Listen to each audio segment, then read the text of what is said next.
Assalamualaikum warahmatullahi wabarakatuh.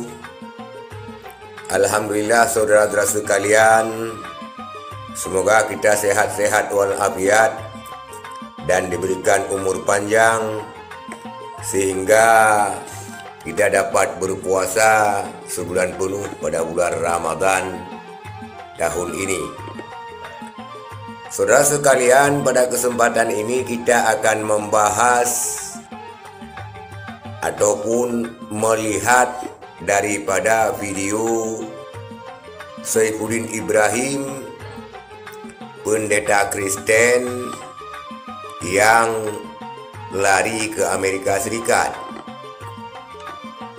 Saifuddin Ibrahim terakhir kali menista agama dengan meminta kepada Menteri Agama untuk menghapus 300 lebih ayat Al-Quran yang menurut dia bertentangan dengan kaedah-kaedah agama dia,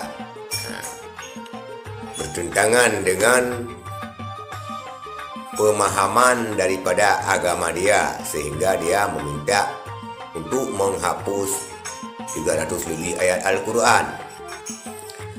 Dan dia ditetapkan sebagai tersangka penistaan agama dan melarikan diri ke Amerika Serikat. Saudara sekalian, sesampainya di Amerika Serikat, Saifuddin Ibrahim tersebut hidup luntang-lantung, jadi pengemis dan juga jadi pemulung,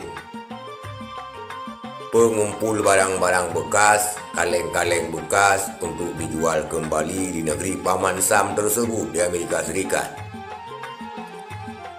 Dan juga terlihat pada video tersebut, saudara sekalian, Saifuddin Ibrahim layaknya benar-benar gelandangan.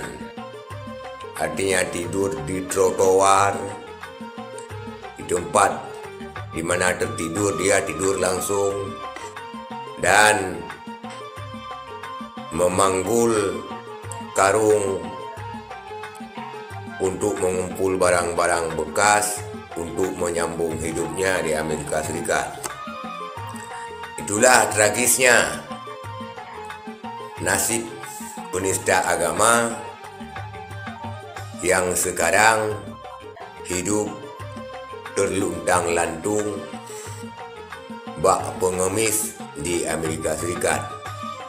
Akibat ulahnya yang tidak henti-hentinya, yang tidak pernah kenyang-kenyangnya, menista agama Islam di Indonesia dengan pernyataan-pernyataan yang sungguh-sungguh menyakitkan umat Islam.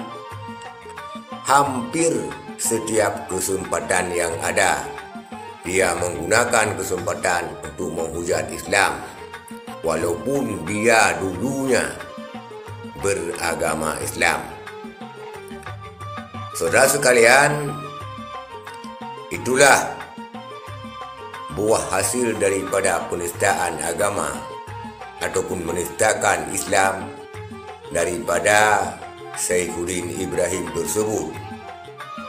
Saudara sekalian, semoga kita semua mengambil iktibar dan pelajaran daripada kejadian Saifuddin Ibrahim tersebut. Sekian, terima kasih. Assalamualaikum warahmatullahi wabarakatuh.